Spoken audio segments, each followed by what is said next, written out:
രണി, നമസ്കാരം. തിരുവനി നമ്മുടെ കേരളത്തിലെ ഏറ്റവും കൂടുതൽ ആൾക്കാർ ആരാധിച്ചും ഒക്കെ കാണുന്നത് മച്ചകത്തമ്മ, മച്ചിലിരിക്കുന്ന ഭുവനേശ്വരി, പീഠത്തിലിരിക്കുന്ന ഭുവനേശ്വരി എന്ന് പറഞ്ഞു. ഭുവനേശ്വരിയുടെ കേരളീയമായ പൂജകളെ പറ്റിയിട്ട് പറയാം. ഈ ഭുവനേശ്വരി പദ്ധതിയെ പറ്റിയിട്ട് നമ്മൾ പറയണമെങ്കിൽ ഒരറ്റം മുതൽ അങ്ങേയറ്റം വരെ കിടക്കുന്ന ഒരു സാധനമാണ്. എന്ന് വെച്ചാൽ ഓരോ കുലങ്ങളും ഗോത്രങ്ങളും അവരവരുടെ ഈ കുലവും ഗോത്രവും ഉണ്ടായത് തൊഴിലിനെ ബേസ് ചെയ്താണ്. ഞാനത് പ്രത്യേകം പറയേണ്ട കാര്യമില്ല. ഞാൻ പറയുമ്പോൾ ഉടനെ ഈ സവർണ അവർണ വേർതിരിവായിട്ട് ഇങ്ങനെ തലയിലേക്ക് കയറാനായിട്ട് വരരുത്. അതുകൊണ്ടായി പറയുന്നത്. ഈ ആളുകൾ പറഞ്ഞ അപ്പം ഇതും പിടിച്ചോണ്ടാ വരുന്നത്. ഈ തൊഴിലിനെ അടിസ്ഥാനപ്പെടുത്തിക്കൊണ്ട് കുലവും ഗോത്രവും ഉണ്ടായി വന്നു പ്രാചീന കാലം മുതൽ. എല്ലാ കുലങ്ങളിലും അമ്മ ഭഗവതി എന്നുള്ള സങ്കല്പത്തിൽ ഒരു ആരാധനാ പദ്ധതി കേരളത്തിൽ പണ്ട് മുതലേ ഉണ്ട്. അതെല്ലാം തന്നെ ചെന്ന് നിൽക്കുന്നത് ഭുവനേശ്വരിയിലാണ്. എല്ലായിടത്തും ഭുവനേശ്വരി എന്നായിരിക്കണം എന്നില്ല പേര്. ഇപ്പം ചില പദ്ധതികളിൽ പറയുന്നത് ഈശ്വരി എന്ന പേരിൽ ഒരു പേര്, രാജരാജേശ്വരി, രാജരാജേശ്വരി, ശാംഭവി, അന്നപൂർണേശ്വരി, ത്രിപുരേശ്വരി, ചിലയിടത്ത് അന്നപൂർണയായിട്ട്, ചില സ്ഥലത്ത് കളൂരിക, കളരിയോടുള്ള സ്ഥലത്ത്, പിന്നെ ചിലത് ലോകപരമേശ്വരി. ഇങ്ങനെ പല പേരുകളിൽ ഈ ദേവതയെ, ഭഗവതിയെ, ഭുവനേശ്വരിയെ ആരാധിച്ച് പോന്നിരുന്നു. വൈദികമായ ഭുവനേശ്വരിക്കൊരു ധ്യാനം, പ്രത്യേകമായിട്ട് 1-2 ധ്യാനങ്ങളും അതിന് മൂലമന്ത്രങ്ങളും ഒക്കെ പ്രത്യേകമായിട്ട് വരുന്ന ഭുവനേശ്വരി, ആ ഭുവനേശ്വരിക്ക് പ്രത്യേകമായിട്ട് തന്നെ വിധാനമുണ്ട്. ഈ പദ്ധതികൾക്ക് ഒരു വിധാനമല്ല, ഓരോ സമുദായങ്ങൾക്കനുസരിച്ചും പല വിധാനമാണ്. അവരുടെ തൊഴിലനുസരിച്ചിട്ടുള്ള വിധാനമാണ്. കോമൺ ആയിട്ടുള്ള ചില സാങ്കത്യങ്ങൾ പറഞ്ഞുതരാം. അതായത് 90% ആരാധിച്ചിരുന്നത് അവരവരുടെ ഗൃഹത്തിനുള്ളിലാണ്. ഒന്നുകിൽ നിലവറയ്ക്കകത്ത്, മച്ചകത്ത്, അതല്ലെങ്കിൽ അറയ്ക്കകത്ത്. ഈ അന്നപൂർണേശ്വരി സങ്കല്പമുള്ള തറവാടുകളിൽ ഈ ഭുവനേശ്വരി ആരാധിച്ചിരുന്നിടത്ത് നെല്ല് ഉണ്ടായിരുന്നു.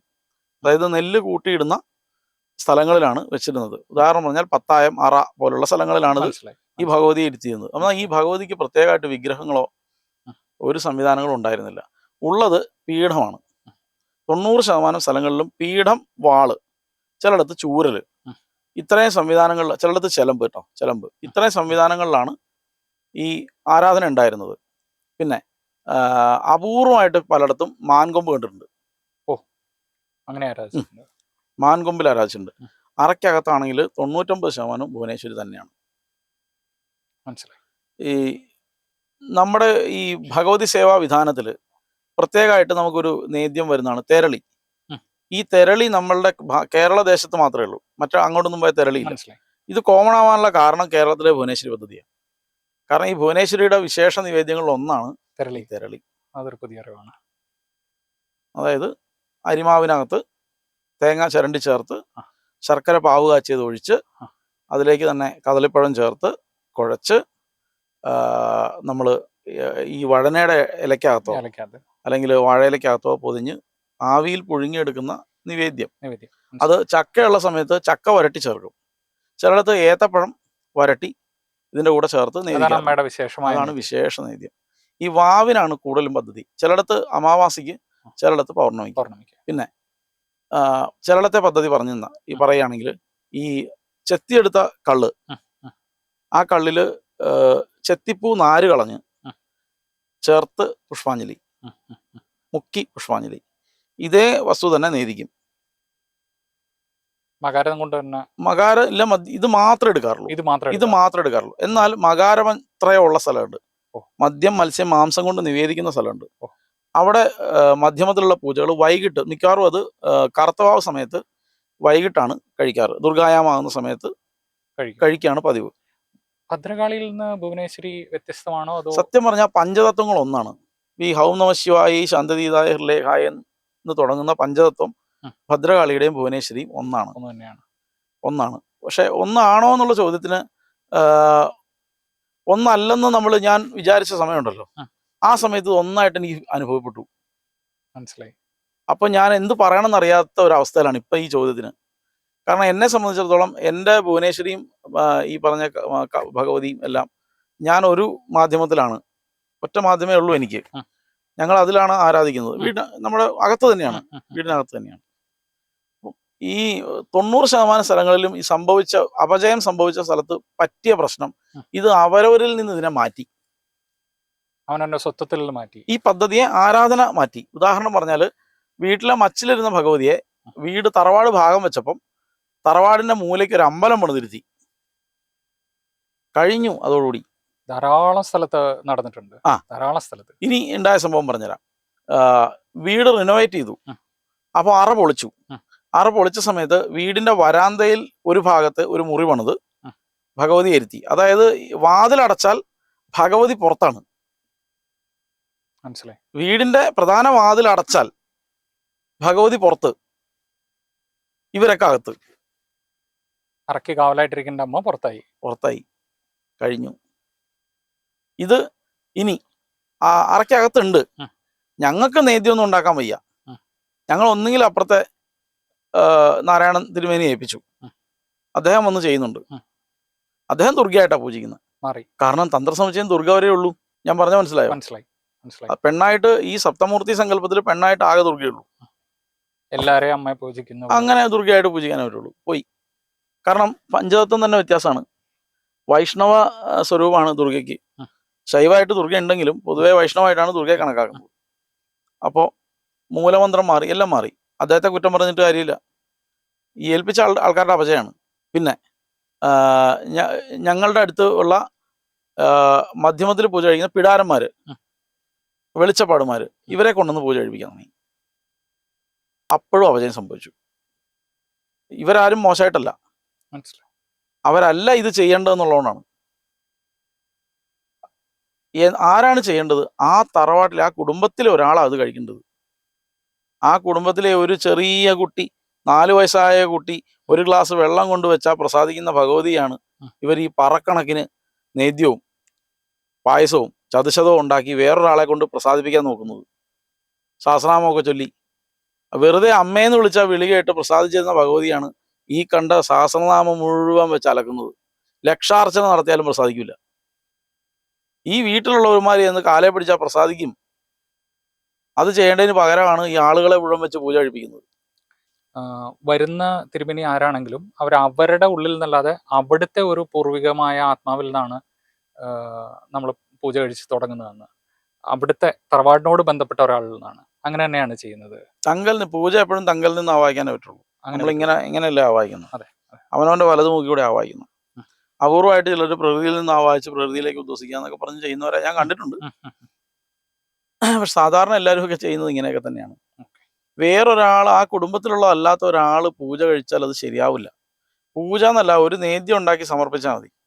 ഇതെന്ന് പറഞ്ഞാൽ ഈ വരുന്ന ആൾക്കാർ, ഈ ചെയ്യുന്നവർ വൈദികമായിട്ട് പൂജ കഴിക്കുന്നവരുടെ പരിപാടി നിങ്ങൾക്ക് തൊട്ടുകൂടാ.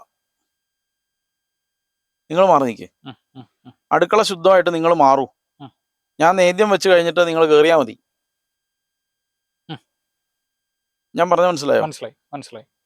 നിങ്ങളുടെ തറവാട്ടിലിരുന്ന്, നിങ്ങളുടെ കുടുംബത്തിൽ ഇരുന്ന് നിങ്ങളുണ്ടാക്കുന്ന പപ്പടം വരെ തിന്നുകൊണ്ടിരുന്ന ഭഗവതിയോടാണ് നിങ്ങൾ ഈ പറയുന്നത്. നമ്മൾ ഈ അമ്പലം അല്ല അതൊന്ന് മനസ്സിലാക്കണം. നിങ്ങളുടെ വീട്ടിലെ ശുദ്ധാശുദ്ധങ്ങളെ മുഴുവൻ അറിയുന്ന ആളാ ഭഗവതി. മുഴുവൻ അറിയുന്ന ആളാ. ഇത് ഞാൻ പറയണമെങ്കിൽ ഞാൻ ഇത് പ്രാക്ടീസ് ചെയ്തിട്ട് പറയുന്നതാണ്. മനസ്സിലായി. എൻ്റെ അനുഭവത്തിൽ നിന്ന് പറയുന്ന, ഞാൻ താമസിച്ച വാടക വീടിന്റെ ഒരു സൈഡ് ബാത്റൂമായിട്ടുള്ള ഭിത്തിയുടെ സൈഡിലുള്ള സ്ലാബിൽ ഇരുന്നാണ് ഭഗവതി. ഇന്നിപ്പം വലിയ തേവാരപ്പുരയ്ക്കകത്തേക്ക് മാറിയത്. ഇന്ന് മാറിയിട്ട് അധികകാലമായില്ല. അതിനു മുമ്പ് വരെ അവിടെ ആയിരുന്നു. സ്ഥലമില്ലായിരുന്നു, ഉള്ളിടത്തല്ലേ വെക്കാൻ പറ്റുള്ളൂ. അവിടുന്ന് തിരിച്ചങ്ങോട്ട് മാറിയ ആളാണ്. അപ്പൊ അതുകൊണ്ട് ഞാൻ എൻ്റെ അനുഭവത്തിൽ നിന്ന് പറയുന്നതാണ്. അല്ലാതെ ഈ 4 പുസ്തകം വായിച്ചിട്ട് ഡോക്ടറേറ്റ് എടുത്തിട്ട് പറയുന്ന വർത്താനമല്ല ഇത്. അതുകൊണ്ട് ചെയ്തു നോക്കിയാൽ, അവരവരുടെ ഭഗവതിയെ അവരവർ ആരാധിച്ച് തുടങ്ങിയാൽ മാറ്റം അവരവർക്കറിയാം. പിന്നെ ലളിതാ സഹസ്രനാമം ഉത്തമമായിട്ടുള്ള ഏറ്റവും ഗംഭീരമായിട്ടുള്ള പദ്ധതിയാണ് ദേവീവാസനയ്ക്ക്. പക്ഷേ ഭുവനേശ്വരി പദ്ധതിക്ക് നല്ലത് ദേവീമാത്മ്യമാണ്. ദേവീ മഹാത്മ്യം കഴിഞ്ഞിട്ടേ ഉള്ളൂ വേറെ എന്തും. പല പീഠങ്ങളിലും ദേവീ മഹാത്മ്യം ഗ്രന്ഥം തന്നെയാണ് ഭഗവതി. ശോണപ്രഭം സോമകലാവതംസം പാണിസ്ഫുരത് പഞ്ചശരേഷു ജാപം പ്രാണപ്രിയം നവമി പിനാകപാണി കോണത്രയസ്ഥം കുലദേവതം നഫ്.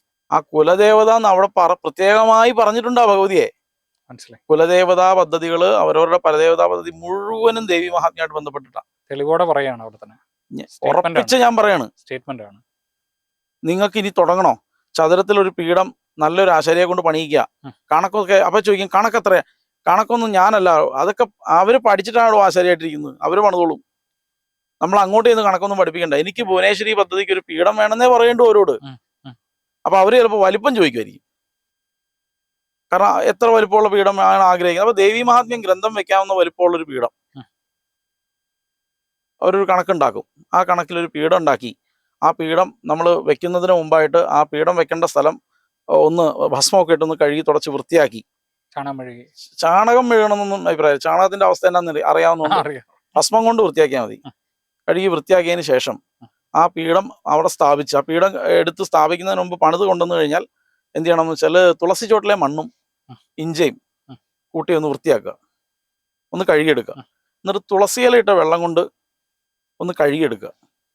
മനസ്സിലായി. എന്നിട്ട് ആ പീഠം അവിടെ സ്ഥാപിക്കുക. ദേവി മഹാത്മ്യം ഗ്രന്ഥം നല്ല ചുവന്ന പട്ടിൽ പൊതിയുക. ഉം. പൊതിഞ്ഞിട്ട് ആ പീഠത്തിൽ ഭഗവതിയായിട്ട് കണ്ട് ആദ്യം ഒരു നെയ്വിളക്ക് വയ്ക്കുക. ആ നെയ്വിളക്കിന്റെ പിന്നിലായിട്ട് പീഠം വെച്ച് ആ പീഠത്തിൽ സ്ഥാപിക്കുക. സ്ഥാപിച്ചിട്ട് എല്ലാ ദിവസവും നമസ്കരിക്കുക. എല്ലാ ദിവസവും ഒരു കിണ്ടി വെള്ളം കൊണ്ട് വയ്ക്കുക. ഉം. കുറച്ച് പുഷ്പങ്ങൾ കൊണ്ടുവന്ന് വെള്ളം തളിച്ച് പഴയ പൂക്കൾ എടുത്ത് മാറ്റി ഉം. പുതിയ ഒരു പിടി പൂക്കൾ, നല്ല സുഗന്ധമുള്ള പൂക്കൾ കൊണ്ടുവന്ന് മൂടിയിടുക ഉം. എല്ലാ ദിവസവും. എന്നിട്ട് അവിടെ ഇരുന്ന് ദേവി മഹാത്മ്യത്തിൽ 11-ാം അധ്യായം കഷ്ടപ്പെട്ടിട്ടാണെങ്കിലും പഠിച്ചിട്ട് പാരായണം ചെയ്യുക. കുറേ സമയം അമ്മേ നാരായണ, ദേവി നാരായണ, ലക്ഷ്മി നാരായണ, ഭദ്രേ നാരായണ എന്ന് ജപിക്കുക. വിശേഷ ദിവസങ്ങൾ എന്തെല്ലാം ഉണ്ടാവുന്നോ ആ സമയത്തെല്ലാം ഈ ഭഗവതിക്ക് വേണ്ടി എന്തെങ്കിലും ചെയ്യുക. അമ്മയ്ക്ക് കൊടുക്കാം. ഇപ്പൊ എൻ്റെ വീട്ടിൽ ചക്ക പഴുത്തു. ഉം. ചക്ക വെട്ടുമ്പോൾ ആദ്യം ഭഗവതി ഓർമ്മ വന്നു. മനസ്സിലായി. മനസ്സിലായോ? പൂവൻകൊല വെട്ടി ഉം. പഴുത്തു, ഉം. ആദ്യം ഭഗവതി ഓർമ്മ വന്നു. ഉം. വീട്ടിലൊരു ചെത്തിപ്പൂ ഉണ്ടായി, ഒരു കുടം ചെത്തി ഉണ്ടായി വിടരുമ്പം ആദ്യം ഭഗവതി ഓർമ്മ വന്നു. 4 റോസാപ്പൂ ഉണ്ടായി മണം വരുമ്പം ഭഗവതിയുടെ കാര്യം ഓർമ്മ വന്നു. ഓരോ ദിവസം ചക്ക വറക്കുമ്പം, ഏത്തക്ക വറക്കുമ്പം, വിഷു ഓണത്തിനും വിശേഷ ദിവസങ്ങളിലും ഈ കളിയടയ്ക്കയും ഉപ്പേരിയും വറക്കുമ്പോൾ, മനസ്സിലായി. ശർക്കര വരട്ടി ഉണ്ടാക്കുമ്പോൾ ഉം. അപ്പ ഭഗവതി ഓർമ്മ വന്നു. ഓരോ ദിവസവും നമുക്ക് പിറന്നാളുകൾ വരുമ്പോൾ പായസം ഉണ്ടാക്കുമ്പോൾ പ്രഥമ പരിഗണന എല്ലാത്തിലും ഭഗവതി അവിടെ ഉണ്ടെന്നുള്ള ഓർമ്മ വേണം. ഉം. എന്നെങ്കിലും ആരുടെയെങ്കിലും പിറന്നാളിന് സദ്യ വിളമ്പുമ്പോൾ ആ ദേവതയുടെ മുമ്പിൽ വിളമ്പിയിട്ട് വേണം ഉണ്ണാൻ. മനസ്സിലായി. അപ്പൊ ഞാനിത് പുഴുക്കലരി അല്ലേ വെച്ചത്, ഉണക്കലരി വേറെ വെക്കണോ? ഞാനിത് അവിയലല്ലേ, അവിയലിൽ ചേന ഇട്ടിട്ടില്ലേ? സാമ്പാറല്ലേ വെച്ചത്, സാമ്പാർ ഉള്ളി വീണിട്ടില്ലേ? ഇതൊന്നും ആലോചിക്കേണ്ട ആവശ്യമില്ല. നിങ്ങളുടെ വീട്ടിൽ നിങ്ങളുടെ ഭഗവതി നിങ്ങൾക്ക് അപ്പുറത്തേക്കുള്ളതല്ലത്. ഞാൻ ഇപ്പോഴും പറയും, നിങ്ങളുടെ ശുദ്ധാശുദ്ധങ്ങൾക്ക് അപ്പുറത്ത് നിൽക്കുന്നതാണ് ആ ഭഗവതി. നിങ്ങൾ ശുദ്ധമായിട്ടിരിക്കുമ്പോഴും അശുദ്ധമായിട്ടിരിക്കുമ്പോഴും ആശ്രയിക്കാൻ പറ്റുന്നതാണ് ദേവത. അതാണ് നിങ്ങളുടെ പരദേവത എന്ന് പറയുന്നത്. അല്ലാതെ വേറെ ഒന്നുമല്ലത്, നിങ്ങളിൽ നിന്ന് ഭിന്നമല്ല. അപ്പം അങ്ങനെ ആശ്രയിച്ച് നോക്കൂ. ഡൂസ് ആൻഡ് ഡോൺസ് ഇല്ലാതെ ആശ്രയിക്കുക, നിരുപാധികം സമർപ്പിക്കുക. അങ്ങനെ ഈ തലമുറ സമർപ്പിക്കുമ്പം ഞാൻ പറയണു, ഇതുകൊണ്ട് വന്ന ഈ 100 കൊല്ലം കൊണ്ട് വന്ന അപജയം ദോഷവും ഒറ്റ ദിവസം കൊണ്ട് പരിഹരിക്കും എന്നല്ല ഞാൻ പറയണം. മനസ്സിലായി. പക്ഷെ 100 കൊല്ലം കൊണ്ട് വന്നത് 10 വർഷം കൊണ്ട് പരിഹരിക്കും. 100% ഉറപ്പാണ്. അടുത്ത തലമുറ ഈ വഴി കൂടെ പോകത്തുള്ളൂ. ഇത് നമ്മളുടെ ഇത് ചെയ്തുകൊണ്ടിരിക്കുന്നത് എന്താണ് ചെയ്യുന്നതെന്ന് ഇന്ന് ഡിജിറ്റലൈസ് ചെയ്ത് വെക്കാം നമുക്ക്, അല്ലേ? ഫോട്ടോസും വീഡിയോസും എഴുതി വെച്ചത് നോട്ടീസ് സ്കാൻ ചെയ്തൊക്കെ ഇടാം. അങ്ങനെ ഇത് തെളിവായിട്ട് സൂക്ഷിച്ചു വെക്കണം. അപ്പോൾ പുറത്തുനിന്ന് ഒരാൾ വന്നിട്ട് ഇനി ഇവിടെ ഇതല്ല ചെയ്തുകൊണ്ടിരിക്കേണ്ടത്, ഇവിടെ ഇനി മകാരത്രയാണ് വേണ്ടത്, കോഴിയെ വെട്ടുന്നിടത്ത് വന്നിട്ട് പറയും ഇതല്ല പാൽപ്പായസമാണ് വേണ്ടതെന്ന് പറഞ്ഞാൽ, അല്ല, ഞങ്ങളുടെ കുടുംബത്തിലെ രീതി ഇതാണ് ഞങ്ങൾ ചെയ്തുകൊണ്ടിരിക്കുന്നത്, ഇതിലാണ് ഭഗവതി പ്രസാദിച്ചിട്ടുള്ളത് ഞങ്ങളിൽ. അതുകൊണ്ട് ഞങ്ങളുടെ പദ്ധതി ഇതാണ്, ഇതിനപ്പുറത്തേക്ക് ഞങ്ങളൊന്നും ചെയ്യുന്നില്ല. ഇതേ പറയണ്ടു. നമുക്ക് ഇടയ്ക്ക് വന്നു വെച്ചാൽ ഈ ദേവി മഹാത്മ്യം ഗ്രന്ഥത്തിന്റെ പ്രാധാന്യം പോയി കേരളത്തിൽ. ഇടക്കാലത്ത് വന്നൊരു ചെറിയ പ്രശ്നം അത്. ഈ സഹസ്രനാമജപം തുടങ്ങി. അല്ലെന്ന് ഞാൻ പറഞ്ഞല്ലോ. ഞാൻ പറയണത് പ്രാധാന്യത്തിന്റെ ഗ്രേഡ് അനുസരിച്ചാൽ ദേവി മഹാത്മ്യത്തിനോളം പ്രാധാന്യം അല്ല അത്. ദേവി മഹാത്മ്യം പ്രത്യക്ഷ ദേവീ സ്വരൂപമാണ് എന്ന് അത് ഗ്രന്ഥത്തിൽ തന്നെ പറഞ്ഞിരിക്കുക. ദേവി തന്നെയാണെന്ന് പറഞ്ഞിരിക്കുക ദേവി മഹാത്മ്യം. അപ്പൊ അതിന് പ്രാധാന്യം ഉണ്ടോ മറ്റുള്ളതിന്? ഇല്ല. അവിടെയാണ് ആശ്രയിക്കേണ്ടത്. എല്ലാ ദിവസവും വീടുകളിൽ ആൾക്കാരെ വിളിച്ചിട്ട് വീട്ടിൽ ബാധയാണെന്ന് പറഞ്ഞു, ഭൂതമാണെന്ന് പറഞ്ഞു, ഞങ്ങൾക്ക് ശത്രുദോഷമാണെന്ന് പറഞ്ഞു. ദേവി മഹാത്മ്യത്തിലെ 11-ാം അധ്യായത്തിലെ പ്രാർത്ഥനയുണ്ട് ദേവന്മാരുടെ. സർവബാധാപ്രശമനം ത്രൈലോക്യസ്യഖിലേശ്വരി ഏവമേവത്വയാകാര്യം അസ്മത് വൈരി വിനാശനെന്ന്. അത് ദിവസവും പാരായണം ചെയ്യുന്ന വീട്ടിൽ ഈ സംഗതി ഒന്നും ഉണ്ടാവില്ല. അത് സദാ അനുഗ്രഹിച്ചുകൊണ്ടേ ഇരിക്കുകയാണ് ഭഗവതി. അതിനാണ് ആ 11-ാം അധ്യായം പാരായണം ചെയ്യാൻ പറയുന്നത്. വർഷത്തിൽ ഒരിക്കലെങ്കിലും പൂർണ്ണമായിട്ടും ദൈവമഹാത്മ്യം പാരായണം ചെയ്യണം. പൂർണ്ണമായിട്ടും. നവരാത്രി ദിവസങ്ങളിൽ വ്രതം പറ്റുമെങ്കിൽ വ്രതം എടുക്കണം. വ്രതം എടുക്കാൻ പറ്റുന്നില്ലെങ്കിൽ പോലും വിശേഷമായിട്ട് ഭഗവതിക്ക് എന്തെങ്കിലും നേദ്യം സമർപ്പിക്കണം. നമ്മൾ എവിടെയെങ്കിലും പോകുന്നു, എന്നൊരു യാത്ര പോകുന്നു, ആ സമയത്ത് ഒരു ത്രിമധുരം, ഒരു കൽക്കണ്ടം ഒരു കഷ്ണം പഴം, ഒരു കുറച്ച് തേൻ ഒഴിച്ച് ഭഗവതിയുടെ മുമ്പിൽ സമർപ്പിച്ച് പ്രാർത്ഥിച്ച് വേണം പോകാൻ. അങ്ങനെ വേണം ചെയ്യാൻ. അമ്മയോട് പറഞ്ഞിട്ട് വേണം പോകാൻ. എവിടെ എന്തെങ്കിലും ഒരു കാര്യം നടക്കുന്നു, പറമ്പിൽ ഒരു മരം വെട്ടാൻ പോണ്, ഭഗവതി അറിയണം, പറഞ്ഞിട്ട് വേണം പോകാൻ ചെയ്യാൻ. ഇത് എന്താ വെച്ചാല് ഇത് മറന്നു പോകും കുറച്ച് കഴിയുമ്പോഴത്തേക്കും. ഇങ്ങനെ ആശ്രയിച്ച് നോക്കൂ. അപ്പൊ പലരും ചോദിക്കുന്ന ഒരു ചോദ്യമുണ്ട്. ഞങ്ങൾ യാത്ര ചെയ്യാണ്, വീട്ടുകാരുൾപ്പെടെ.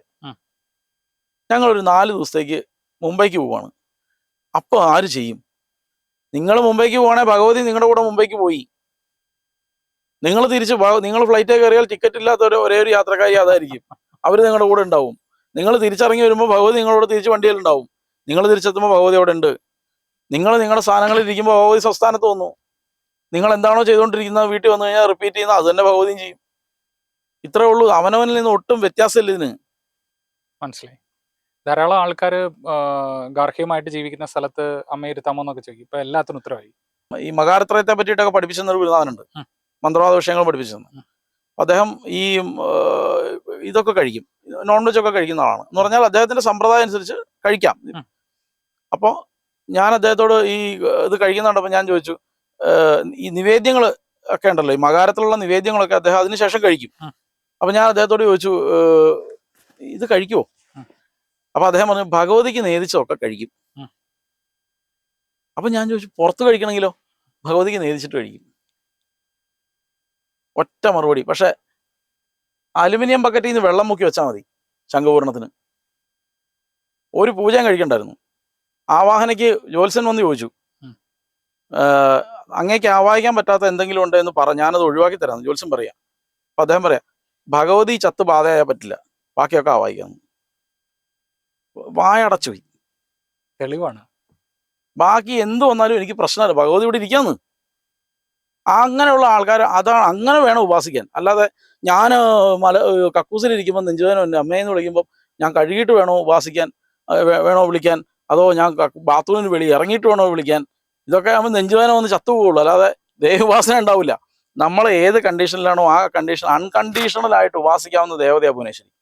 അതാദ്യം മനസ്സിലാക്കണം. ക്ഷേത്രം അല്ലത്. ഭുവനേശ്വരി എന്ന് പറയുന്നത് നിങ്ങളുടെ ജീനിൽ, നിങ്ങളുടെ രക്തത്തിൽ, നിങ്ങളുടെ മാംസത്തിൽ, നിങ്ങളുടെ മജ്ജയിൽ, മുടിയിൽ, സകല സ്ഥലത്തും ഈ ഭുവനേശ്വരി കാലം വ്യാപിച്ചു കിടക്കുകയാണ്.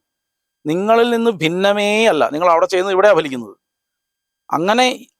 അങ്ങനെ ചെയ്യാതിരുന്നതിന്റെ ഫലമാണ് ഈ പല തറവാടും നശിച്ച് നാറാണക്കല്ല് പിടിച്ചത്. ഈ ഇടയ്ക്കൊരു പറയുമ്പോൾ രസം ഇതൊക്കെ. ഞാൻ ഒരാളോട് പറഞ്ഞു, ഈ ഗ്രന്ഥത്തിൽ ഭുവനേശ്വരിയെ വെച്ച് ആരാധിക്കാൻ പറഞ്ഞു. 8-10 ഏക്കർ സ്ഥലം പോയി.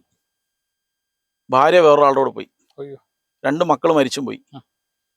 ഒരു കിഡ്നി പോയി, ഡയാലിസിസ് ആണ്. ഇപ്പോൾ ഒരു കിഡ്നി മാറ്റിവെച്ചു. ഡയാലിസിസ് ആയിരുന്നു, മാറ്റിവെച്ച് സർജറി കഴിഞ്ഞ് വന്നിരിക്കുകയാണ്.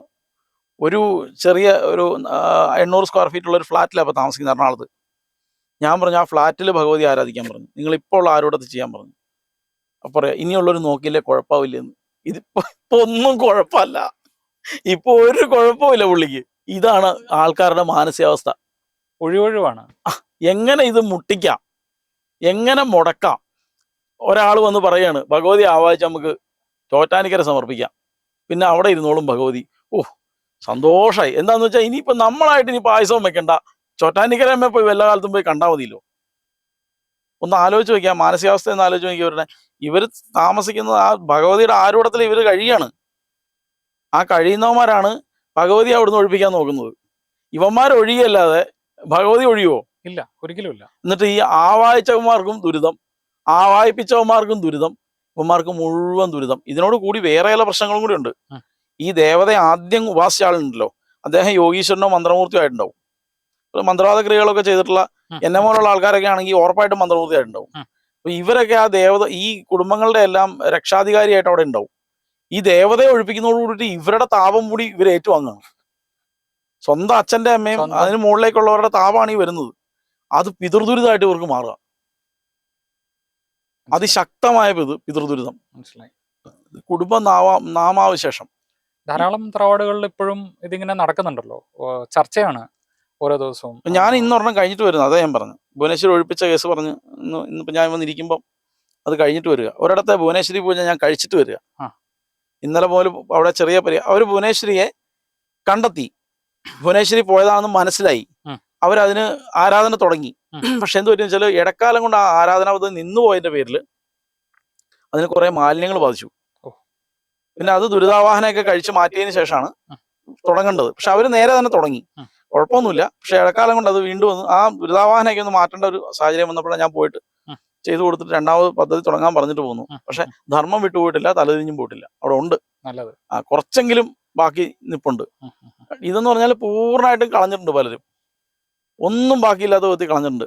അറക്കകത്തിരുന്ന പീഠം എടുത്ത് കഞ്ഞി കുടിക്കാൻ വേണ്ടി തിടപ്പള്ളി മറ്റേ അടുക്കളയെ കൊണ്ട് വെച്ചിട്ടുണ്ടാവും. വാള് ഇരുന്ന നാന്തകം എടുത്ത് പുല്ല് വെട്ടാൻ വേണ്ടി എടുത്ത് കൊണ്ടുപോയി.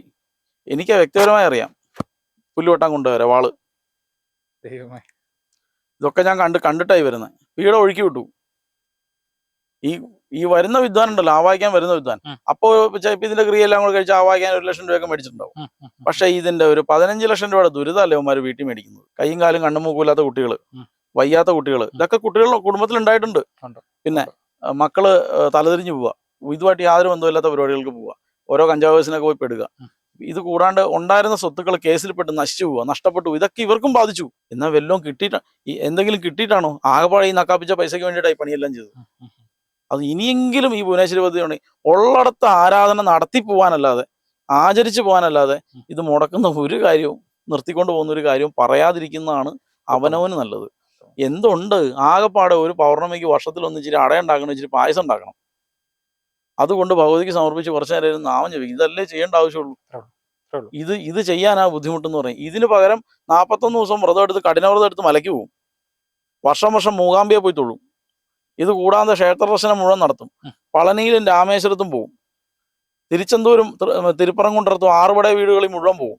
ശാക്തേക്കാവുകളിലെല്ലാം വണ്ടി വിളിച്ചു പോയി തൊഴും. ഒരു കാര്യമില്ല. ഗുരുവായൂരും പോകും. നിങ്ങളെ രക്ഷിച്ചോളാന്ന് ഇവരാരും വാക്ക് തന്നിട്ടില്ല. നിങ്ങളെ രക്ഷിച്ചോളാന്ന് വാക്ക് തന്ന ഒറ്റയാളേ ഉള്ളത് നിങ്ങളുടെ പ്രത്യേകതയാ. അവരെ കളഞ്ഞിട്ട് നിങ്ങൾ ഈ നാട് മുഴുവൻ നടക്കാന്നല്ലാതെ, ചെരുപ്പ് തെയ്യുന്നല്ലാതെ ഒരു പ്രയോജനവും ഇല്ല. ധർമ്മോ രക്ഷതി രക്ഷിത. ധർമ്മത്തെ രക്ഷിച്ചാൽ മാത്രമേ ധർമ്മം രക്ഷിക്കുകയുള്ളൂ. നമ്മുടെ ധർമ്മമാണ് അമ്മയെ കാക്കുക. പിന്നെ തിരുമേനി, ഭുവനേശ്വരി എന്ന് പറയുമ്പോൾ 3 ഭുവനങ്ങളുടെയും ഈശ്വരിയായിട്ടുള്ളത് എന്നുള്ള അർത്ഥമുണ്ടല്ലോ. എന്താണ് അതിന്റെ ഒരു തത്വ തലം? അതുകൂടെ ഒന്ന്. ഈ ഭുവനസങ്കല്പത്തിനേക്കാൾ കുറച്ചുകൂടെ നമ്മൾ മനസ്സിലാക്കേണ്ടത് മനുഷ്യര്, ദേവന്മാർ, അസുരന്മാർ, 3 തലങ്ങളിൽ നിൽക്കുന്ന ആളുകളെ പറ്റിയിട്ടാണ്. ഈ 3 പേരും ഒരേപോലെ ആശ്രയിക്കുന്നു. അതാണ് ഈ 3 പേരും വസിക്കുന്ന തലങ്ങളിൽ അവരവർ ദേവതയായി ആശ്രയിക്കുന്നു ഈ ഭുവനേശ്വരിയെ. ദേവൻ ആശ്രയിക്കുന്ന പോലെ ആവില്ല അസുരൻ ആശ്രയിക്കുന്നത്. മനുഷ്യർ അതുപോലെയല്ല ആശ്രയിക്കുന്നത്. ഈ 3 ആളുകളും ഈ ദേവതയെ. അപ്പം പലരും ചോദിക്കും, ഇതിലൊന്നും പെടാത്തവരില്ലേന്ന്. ഇതിൽ പെടാത്ത ആരുമില്ല. ഈ 3 കാറ്റഗറിയിൽ ആരെങ്കിലും വരും. നക്ഷത്രങ്ങളെ 3ആയിട്ട് ഗണങ്ങളായിട്ട് തിരിച്ചിരിക്കുന്നത് കണ്ടിട്ടില്ലേ? ദേവൻ, മനുഷ്യൻ, അസുരൻ എന്ന് പറഞ്ഞിട്ട്. എന്ന് പറയുന്നത് പോലെ മനുഷ്യരെ തന്നെ വ്യക്തിപരമായിട്ട് ഈ 3 ഗണങ്ങളിൽ പെടുത്താം. അപ്പം എടുക്കുന്നതും കൂടി പ്രകൃതിയിലേക്ക് തിരിച്ചു കൊടുക്കാത്തവൻ അസുരൻ, തുല്യമായിട്ടെങ്കിലും കൊടുത്തു പോകുന്നവർ മനുഷ്യര്. അതിന് മുകളിൽ നമ്മൾ കൺസ്യൂം ചെയ്യുന്നതിന് ഇരട്ടി കൊടുക്കുന്നവനാണ് ദേവൻ. അപ്പൊ ഈ 3 തലത്തിൽ നിൽക്കുന്നവർക്കും ഈ ദേവതയെ ഉപാസിക്കാം. 3 പേർക്കും കൂടി ഉള്ളതാണ് ഈ ദേവത. ഒറ്റ ഭഗവതിയേ ഉള്ളൂ. ത്രൈലോക്യ അസ്യ അഖിലേശ്വരി എന്ന് വിളിക്കുന്നുണ്ട്. ഏവമേവ ത്വയാ കാര്യം അസ്മത് വൈരി വിനാശനം എന്ന് പറയുന്ന ശ്ലോകത്തിൽ ത്രൈലോക്യ അസ്യ അഖിലേശ്വരി എന്ന് വിളിക്കുന്നുണ്ട്. അപ്പൊ 3 ലോകത്തിനും കൂടെയുള്ള ഈശ്വരി. പിന്നെ അതെ, ലോകമാതാ, ലോകജനനി, എല്ലാ ലോകത്തിനും അമ്മ. ലോകജനനി എന്ന് പറഞ്ഞാൽ എല്ലാത്തിനെയും സൃഷ്ടിച്ചതാ. അപ്പൊ പിന്നെ എന്തിനാ അങ്ങനെ പറയുന്നതെന്ന് ചോദിച്ചാൽ, ലോകജനനി എന്ന് പറഞ്ഞാൽ സൃഷ്ടിച്ചു. ഇനി അതല്ലാണ്ട് ഒരെണ്ണം സൃഷ്ടി ഉണ്ടായിന്ന് വെച്ചോ, അതിന്റെ അമ്മയാ. പ്രത്യേകിച്ച് വേറൊരാൾ അതിനില്ല. ഇനി വേറൊരു ലോകം ഉണ്ടായിക്കൊണ്ട് വന്നാൽ അതും ഇവരുടെ തന്നെ. അങ്ങനെ വിളിക്കുന്നുണ്ട്. അപ്പൊ പിന്നെ നമ്മളിൽ നിന്ന് എന്ത് ഭിന്നതയാണ് ഇവർക്കുള്ളത്? നിങ്ങൾ എവിടെ പോയി രക്ഷപ്പെടാൻ പോകണു ഇവരെ കളഞ്ഞിട്ട്? എന്തിനാണിത്? ഇതുകൊണ്ട് എന്ത് പ്രയോജനം? നശിപ്പിച്ചതുകൊണ്ട്. ഏറ്റവും നേർവരയുള്ള അദ്വൈതമാണ്. പിന്നെ വളരെ ലളിതം. ഞാൻ പറയണത്, ഇന്ന് കേരളത്തിൽ പ്രചരിക്കുന്ന ഈ പദ്ധതികൾ, ദശമാവിദ്യയോ, ശ്രീവിദ്യയോ, താരാപദ്ധതിയോ, അല്ലെങ്കിൽ വേറെ ശാക്തേയ പദ്ധതികളോ, സകല പദ്ധതികളും, ക്രിയായോഗ, ഇതൊക്കെ വരുന്നതിന് മുന്നേ നിങ്ങളെല്ലാം തറവാടുകളിലും കുടുംബങ്ങളിലും വീടുകളിലും എല്ലാം ഈ യോഗീശ്വരന്മാരുണ്ടായിരുന്നില്ലേ? ഈ നമ്മുടെ ആദിമ ഗോത്ര സമുദായങ്ങളിലെ മുക്തന്മാര്, മുക്തൻ മീൻസ് ജീവൻ മുക്തനായിട്ടുള്ള എത്രയോ യോഗികള് ഈ വനവാസി സമുദായങ്ങളുടെ ഇടയിൽ എത്രയോ യോഗികൾ ഉണ്ടായിരുന്നു.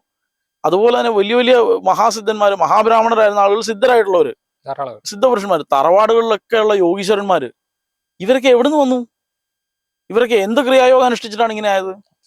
ഇവരെല്ലാം ഈ ഭഗവതി ആശ്രയിച്ചതാണ്, അല്ലാതെ വേറെ ഒന്നുമില്ല അതിനകത്ത്.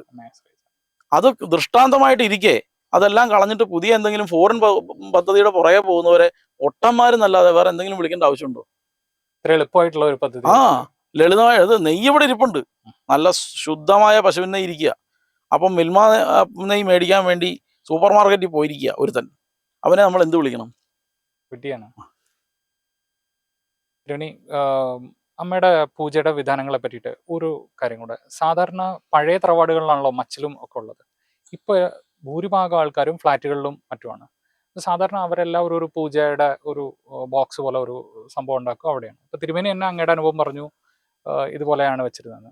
അപ്പൊ ആർക്ക് വേണമെങ്കിലും അതുപോലെയും ആരാധിച്ച് തുടങ്ങാം. 100%. 100%.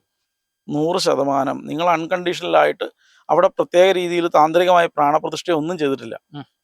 അവിടെ ഈ ഭഗവതിയിൽ നിന്ന് മാറി നിൽക്കാൻ നമുക്ക് പറ്റില്ല. അതായത് ഭഗവതിക്ക് നമുക്ക് ഈ ഭഗവതിയിൽ നമ്മൾ എങ്ങോട്ട് മാറും? എല്ലായിടത്തും വ്യാപിച്ചിരിക്കുകയാണ്. നമ്മൾ ചവിട്ടുന്നിടത്ത് വരെയാണ്. അപ്പോൾ പിന്നെ എങ്ങോട്ടും മാറാനില്ലാത്തത് കൊണ്ട് നമ്മൾ വിശേഷമായി കാണാൻ വേണ്ടിയിട്ട് വെച്ചിരിക്കുന്ന ഒരു വിഗ്രഹം. ഈ തത്വത്തെ വിശേഷമായി ഗ്രഹിക്കാനാണ് ആ ദേവി മഹാത്മ്യ ഗ്രന്ഥത്തെയും പീഠത്തെ ആശ്രയിക്കുന്നത്. അത് എവിടെ വേണമെങ്കിലും വെച്ചൂടെ? മനസ്സിലായി.